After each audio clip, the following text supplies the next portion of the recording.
Iran ಬುದ್ಧಿವಂತಿಕೆಯಿಂದ ಯೋಚಿಸಿ ನಮಗೆ ಕರೆ ಮಾಡುತ್ತೆ.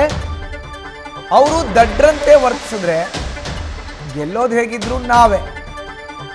ಮತ್ತೆ ಯುದ್ಧ ಮಾಡಲು ಸಿದ್ಧ ಅಂತ ಡೊನಾಲ್ಡ್ ಟ್ರಂಪ್ ಸಂದೇಶವನ್ನ ರವಾನಿಸಿದ್ದಾರೆ. ಇದರ ಬೆನ್ನಲ್ಲೇ ಇರಾನ್ನಿಂದಲೂ ಅಮೆರಿಕಕ್ಕೆ ವಾರ್ನಿಂಗ್ ಹೋಗಿದೆ. ನಮ್ಮ ತೈಲ ಮೂಲ ಸೌಕರ್ಯಗಳ ಮೇಲೆ ದಾಳಿ ಮಾಡಿದ್ರೆ ಹುಷಾರ್, ನಾವು ಕೂಡ ತಕ್ಕ ಉತ್ತರವನ್ನು ಕೊಡಬೇಕಾಗತ್ತೆ ಅಂತ ಇರಾನ್ ಹೇಳ್ತಾ ಇದೆ. ಇರಾನ್ ಉಪಾಧ್ಯಕ್ಷ ಇಸ್ಮಾಯಿಲ್ ಸಫಾಬ್ ಎಚ್ಚರಿಕೆಯನ್ನು ಕೊಟ್ಟಿದ್ದಾರೆ.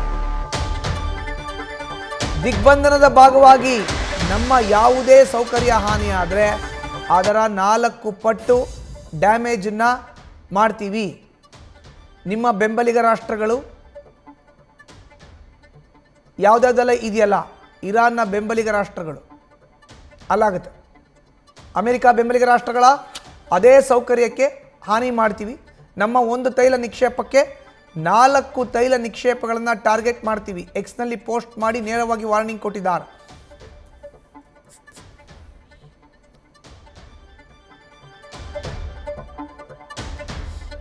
ಇರಾನ್ ಬುದ್ಧಿವಂತಿಕೆಯಿಂದ ಯೋಚಿಸಿ ನಮಗೆ ಕರೆ ಮಾಡುತ್ತೆ. ಅವರು ದಡ್ರಂತೆ ವರ್ತಿಸಿದ್ರೆ ಗೆಲ್ಲೋದು ನಾವೇ ಹೇಗಿದ್ರು ಅಂತ ಹೇಳಿದ್ದಕ್ಕೆ ಈಗ ಇರಾನ್ನಿಂದಲೂ ಪ್ರತಿಕ್ರಿಯೆ ಬಂದಿದೆ. ನೋಡಿ, ನೀವೇನಾದ್ರೂ ಆತರ ಪಟ್ಟು ದಿಗ್ಬಂಧನದ ಭಾಗವಾಗಿ ನಮ್ಮ ಯಾವುದೇ ಸೌಕರ್ಯಕ್ಕೆ ಹಾನಿ ಮಾಡಿದ್ರೆ ಅದರ 4 ಪಟ್ಟು ಡ್ಯಾಮೇಜ್ ನಾವು ಮಾಡ್ತೀವಿ ಅಂತ ಹೇಳ್ತಾ ಇದೆ ಇರಾನ್. ಎಕ್ಸ್ನಲ್ಲಿ ಪೋಸ್ಟ್ ಮಾಡಿದೆ ಇದೇ ವಿಷಯನ. ಇರಾನ್ನ ಉಪಾಧ್ಯಕ್ಷ ಇಸ್ಮಾಯಿಲ್ ಸಫಾಬ್ ಹೇಳಿರೋದಿದು. ನಮ್ಮ ಒಂದೇ ಒಂದು ತೈಲ ನಿಕ್ಷೇಪವನ್ನು ನೀವೇನಾದರೂ ಟಾರ್ಗೆಟ್ ಮಾಡಿ ಹೊಡೆದಿದ್ದಾದರೆ ನಿಮ್ಮ ಮಿತ್ರ ರಾಷ್ಟ್ರಗಳು ಅಥವಾ ನಿಮಗೆ ಬೆಂಬಲಿಗರಾಗಿ ನಿಂತಿರೋ ಅಂಥ ರಾಷ್ಟ್ರಗಳನ್ನು ನಾವು ಟಾರ್ಗೆಟ್ ಮಾಡ್ತೀವಿ. ನೀವು ಒಂದು ಹೊಡೆದ್ರೆ ನಾವು 4 ಹೊಡಿತೀವಿ. ಸುಮ್ಮನೆ ಇದ್ದರೆ ನಾವು ಸುಮ್ಮನೆ ಇರ್ತೀವಿ. ಕದನ ವಿರಾಮ ಅಲ್ಲ, ಕದನವನ್ನು ಎಂಡ್ ಮಾಡೋಣ, ಮುಗಿಸೋಣ, ಮಾತುಕತೆ ಮಾಡೋಣ, ಹರ್ಮುಜ್ ಜಲಸಂಧಿಯನ್ನು ಓಪನ್ ಮಾಡೋಣ. ಎಲ್ಲ ರಾಷ್ಟ್ರಗಳಿಗೂ ತೊಂದರೆ ಆಗ್ತಾ ಇದೆ, ಅಣ್ವಸ್ತ್ರ ಪರೀಕ್ಷೆ ವಿಷಯವನ್ನು ಬೇರೆ ಟೇಬಲ್ನಲ್ಲಿ ಮಾತಾಡೋಣ ಅಂತ. ಬಟ್ ಡೊನಾಲ್ಡ್ ಟ್ರಂಪ್ ಏನು ಹೇಳಿದ್ರು? ಇಲ್ಲ, ನಮಗೆ ಕರೆ ಬರುತ್ತೆ, ನಮಗೆ ಗೊತ್ತಿದೆ, ಒಂದು ವೇಳೆ ಏನಾದ್ರು ಅವ್ರು ಕರೆ ಮಾಡಲಿಲ್ಲ ಅಂದರೆ ನಾವೀಗ ಆಲ್ರೆಡಿ ಗೆದ್ದಿದ್ದೀವಿ ಯುದ್ಧದಲ್ಲಿ ಅಂತ. ಅದಕ್ಕೆ ಈಗ ಇರಾನ್ ಉಪಾಧ್ಯಕ್ಷ ಮತ್ತೊಮ್ಮೆ ತಿರುಗೇಟನ್ನು ಕೊಟ್ಟಿದ್ದಾರೆ. ನೀವೇನಾದರೂ ಒಂದೇ ಒಂದು ಟಾರ್ಗೆಟ್ ನಮ್ಮ ಮೇಲೆ ಮಾಡಿದ್ರೆ ನಾವು 4 ಮಾಡ್ತೀವಿ, ನೀವು ಸುಮ್ಮನೆ ಇದ್ದರೆ ನಾವು ಸುಮ್ಮನೆ ಇರ್ತೀವಿ ಅನ್ನೋ ಎಚ್ಚರಿಕೆಯನ್ನು ಡೊನಾಲ್ಡ್ ಟ್ರಂಪ್ಗೆ ರವಾನೆ ಮಾಡಿದ್ದಾರೆ. ಇದು ಇಸ್ರೇಲ್ ಅಮೆರಿಕ ಜಂಟಿಯಾಗಿ ಇರಾನ್ ಮೇಲೆ ನಡೆಸ್ತಾ ಇರೋ ಅಂಥ ಯುದ್ಧದ ಪರಿಣಾಮವಾಗಿ ಎಲ್ಲಿ ತನಕ ಬಂದಿದೆ ನೋಡಿ. ಈಗ ಕಳೆದ 1.5 ತಿಂಗಳಿಂದ ಆಲ್ಮೋಸ್ಟ್ ಯುದ್ಧದ ಕಾರ್ಮೋಡ, ಯುದ್ಧ ನಡೀತು, ಅದಾದಮೇಲೆ ಕದನ ವಿರಾಮ ಆಯಿತು.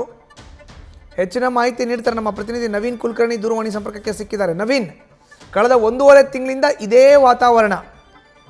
ಈಗ ಅಮೆರಿಕ ವರ್ಸಸ್ ಇರಾನ್, ನೇರ ಏಟು ಎದುರೇಟು, ಹೇಳಿಕೆ ಪ್ರತಿ ಹೇಳಿಕೆ. ನವೀನ್.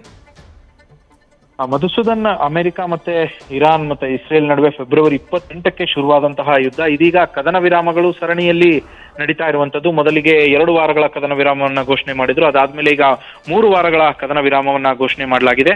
ಇದರ ಬೆನ್ನಲ್ಲೇ ಈಗ ನಿನ್ನೆ ಒಂದು ಫಾಕ್ಸ್ ಟಿವಿಗೆ ಇಂಟರ್ವ್ಯೂ ಅನ್ನ ಕೊಡುವಂತಹ ಸಂದರ್ಭದಲ್ಲಿ ಅಮೆರಿಕ ಅಧ್ಯಕ್ಷ ಡೊನಾಲ್ಡ್ ಟ್ರಂಪ್ ಅವರು ಹೇಳುವಂತದ್ದು, ಇರಾನ್ ಬುದ್ಧಿವಂತಿಕೆಯಿಂದ ವರ್ತಿಸುವ ಮೂಲಕ ನಮ್ಮ ಜೊತೆ ಶಾಂತಿ ಒಪ್ಪಂದಕ್ಕೆ, ಶಾಂತಿ ಮಾತುಕತೆಗೆ, ಸಂಧಾನಕ್ಕೆ ಬರುತ್ತೆ. ಇಲ್ಲದೆ ಇದ್ರೆ ಅದರ ಪರಿಣಾಮವನ್ನ ಅದು ಎದುರಿಸಬೇಕಾಗತ್ತೆ. ದಡ್ಡರ ರೀತಿಯಲ್ಲಿ ಏನಾದರೂ ವರ್ತಿಸಿದ್ರೆ ಅದರ ಪರಿಣಾಮವನ್ನ ಅದು ಎದುರಿಸಬೇಕಾಗತ್ತೆ ಅನ್ನೋ ಮಾತನ್ನ ಹೇಳಿದ್ದಾರೆ.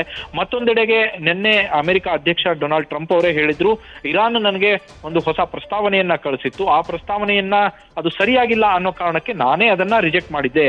ಅದಾದ 10 ನಿಮಿಷದಲ್ಲೇ ಅದಕ್ಕಿಂತಲೂ ಸ್ವಲ್ಪ ಬೆಟರ್ ಆಗಿರುವಂತಹ ಒಂದು ಪ್ರಸ್ತಾವನೆಯನ್ನ ಕಳಿಸಿತ್ತು, ಅದನ್ನು ಕೂಡ ನಾನು ರಿಜೆಕ್ಟ್ ಮಾಡಿದ್ದೆ ಅಂತ ಹೇಳಿ ಈಗ ಬಂದಿರುವ ಮಾಹಿತಿಯ ಪ್ರಕಾರ ಮತ್ತೆ ಪಾಕಿಸ್ತಾನದ ಮೂಲಕ ಮತ್ತೊಂದು ಪ್ರಸ್ತಾವನೆಯನ್ನ ಅಮೆರಿಕಕ್ಕೆ ಈಗ ಇರಾನ್ ಕೊಟ್ಟಿರುವಂತದ್ದು. ಅದರಲ್ಲಿ ನಾವು ಮೊದಲಿಗೆ ಹಾರ್ಮುಜ್ ಜಲಸಂಧಿಯನ್ನ ಓಪನ್ ಮಾಡಬೇಕು, ಅದಾದ ನಂತರ ಶಾಶ್ವತವಾಗಿ ಕದನ ವಿರಾಮ ಅಂದ್ರೆ ಯುದ್ಧವನ್ನ ಸಂಪೂರ್ಣವಾಗಿ ನಿಲ್ಲಿಸಬೇಕು. ಇದಾದ ಮೇಲೆ ನಾವು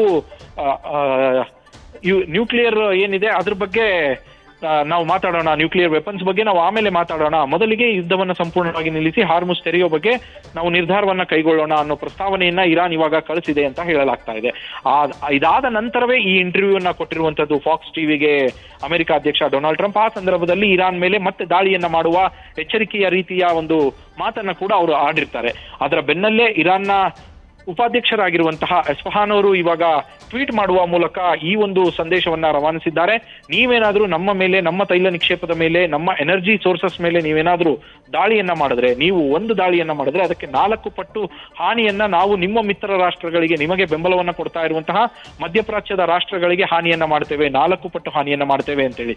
ಈ ಹಿಂದೆ ಕೂಡ ಯುದ್ಧ ನಡೀತಾ ಇದ್ದಂತಹ ಸಂದರ್ಭದಲ್ಲೂ ಕೂಡ ಇರಾನ್ ಬಳಸಿದಂತಹ ರಣತಂತ್ರ ಅದೇ ಆಗಿತ್ತು. ಇರಾನ್ ದಾಳಿ ಮಾಡ್ತಾ ಇದ್ದಿದ್ದೇ ಅಮೆರಿಕದ ಮಿತ್ರ ರಾಷ್ಟ್ರಗಳ ಮೇಲೆ. ಯಾಕೆಂದ್ರೆ ನೇರವಾಗಿ ಅಮೆರಿಕ ಜೊತೆಯಲ್ಲಿ ಅಮೆರಿಕದ ಮೇಲೆ ದಾಳಿ ಮಾಡೋದಕ್ಕೆ ಇರಾನ್ಗೆ ಸಾಧ್ಯವಾಗದೇ ಇರುವ ಕಾರಣಕ್ಕೋಸ್ಕರ ಮಧ್ಯಪ್ರಾಚ್ಯದಲ್ಲಿರುವಂತಹ ಸೌದಿ ಅರೇಬಿಯಾ ಆಗಿರ್ಬೋದು, ಒಮಾನ್ ಆಗಿರ್ಬೋದು, ದುಬೈ ಆಗಿರ್ಬೋದು, ಈ ದೇಶಗಳ ಮೇಲೆ ಏನು ದಾಳಿಯನ್ನ ಮಾಡ್ತಾ ಇತ್ತು, ಈಗೂ ಕೂಡ ನಾವು ಅದೇ ತಂತ್ರದ ಮೂಲಕ, ಆದ್ರೆ ನೀವು 1 ಪಟ್ಟು ದಾಳಿ ಮಾಡಿದ್ರೆ ನಾವು 4 ಪಟ್ಟು ಹಾನಿಯನ್ನ ನಿಮಗೆ ಮಾಡ್ತೇವೆ ಅನ್ನೋ ಎಚ್ಚರಿಕೆಯನ್ನ ಕೊಟ್ಟಿರುವಂತದ್ದು. ಮಧುಸೂದನ್, ಧನ್ಯವಾದ ನವೀನ್ ನಿಮ್ಮ ಮಾಹಿತಿಗೆ.